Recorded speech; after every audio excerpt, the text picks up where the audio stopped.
ভারতীয় মেগা সিরিয়ালের ওপর আগ্রহ হারাচ্ছে দর্শক। অল্প সময়ের মধ্যে বন্ধ হয়ে গেছে বেশ কিছু দীর্ঘ ধারাবাহিক। বিষয়টি নিয়ে বিচলিত পশ্চিমবঙ্গের বিনোদন সংশ্লিষ্ট বিজ্ঞজনেরা। করোনা মহামারীর পর থেকে মেগা সিরিয়ালগুলো মুখ থুবড়ে পড়েছে বলে অভিমত দিয়েছেন তারা। কেউ কেউ অভিযোগের আঙুল তুলেছেন টেলিভিশন চ্যানেল কর্তৃপক্ষের উপর। মেগা সিরিয়াল বন্ধ হয়ে যাওয়া ঠেকানোর উপায়ও বলে দিয়েছে তারা। বিস্তারিত জানাচ্ছেন শিবলি আহমেদ। কে সেই মেয়ে? তার নাম অহনা।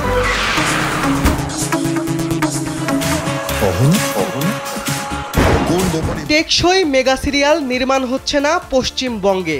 খুব কম সময়ের মধ্যেই বন্ধ হয়েছে তাদের বেশ কিছু ধারাবাহিক। মেগা সিরিয়ালগুলোর দৈর্ঘ্য কমে এসেছে। 1 মিনিটে নগদ ইসলামিক অ্যাকাউন্ট খুলতে ডায়াল করুন *167#। একটা সময় ভারতীয় দীর্ঘ ধারাবাহিকগুলোর চাহিদা ছিল রমরমা, তবে করোনা মহামারীর পর তা জৌলুস হারাচ্ছে বলে স্বীকার করেছে বিজ্ঞ মহল। এ নিয়ে লেখালেখি হচ্ছে ভারতীয় গণমাধ্যমেও।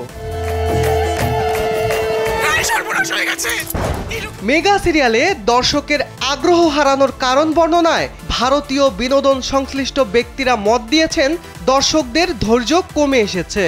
কেউ আবার বলছেন চ্যানেল কর্তৃপক্ষ অধৈর্য হয়ে ওঠার ফল এটি।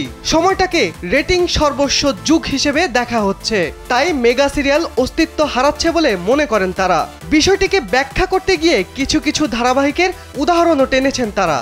আমি তো ওই যে পেছনে এবারের হোম মিনিস্টার নাচ। ভারতীয় ধারাবাহিক জল থই থই ভালোবাসা সম্প্রচারের শুরু থেকেই দর্শক মনে জায়গা করে নিয়েছিল। রেটিং চার্টেও ছিল ভালো, তবুও মাত্র 8 মাসে শেষ হয়েছে সেটি। ধারাবাহিক আলোর কোলেরও হয়েছে একই দশা। কিছু সিরিয়াল তো প্রায় শুরুতেই শেষ হয়েছে। এর মধ্যে রয়েছে প্রযোজক অর্ক গঙ্গোপাধ্যায়ের অষ্টমী এবং সুরিন্দর ফিল্মসের ভক্তির সাগর। সম্প্রচারের 2 মাসের মাথায় বন্ধ হয়েছে দুটি। এই অবস্থায় প্রশ্ন উঠেছে ধারাবাহিকের দৈর্ঘ্য নিয়ে। মেগা সিরিয়ালকে ক্রমশ অস্তিত্বহীন হয়ে পড়ছে। তার স্বামী মেয়েটিকে বিক্রি করে। ভারতীয় কাহিনী ও চিত্রনাট্যকার লীনা গঙ্গোপাধ্যায় গণমাধ্যমে জানিয়েছেন দর্শক ও চ্যানেল কর্তৃপক্ষ উভয়ই এখন অস্থির, যার প্রতিফলন পড়েছে রেটিং চার্টে। তার মতে বিনোদন জগতে 10 বছর পর পর নতুন যুগ আসে। সেই যুগ আসার আগে ও পরে এমন অস্থিরতা দেখা যায়। বাড়ি বিক্রি করতে আসেনি, এই রইল দলিল, 20 লাখ টাকা লোন দিন মাসে। ভারতীয় প্রযোজক ও পরিচালক স্নেহাশিস চক্রবর্তী অবশ্য আঙুল তুলেছেন চ্যানেল কর্তৃপক্ষের দিকে। তার অভিযোগ, যেসব ধারাবাহিক শুরুতেই ভালো করতে পারছে না সেগুলো সরিয়ে দিচ্ছে চ্যানেল কর্তৃপক্ষ। তিনি বলেন, দর্শকের ধৈর্য কমেনি, বরং ধারাবাহিকের গল্প দর্শক বুঝে ওঠার আগেই সেটি দেখানো বন্ধ করে দেওয়া হচ্ছে। ওই মরা সতীনের মেয়েটা আমার কপালে রাহুর মতন বসে আছে।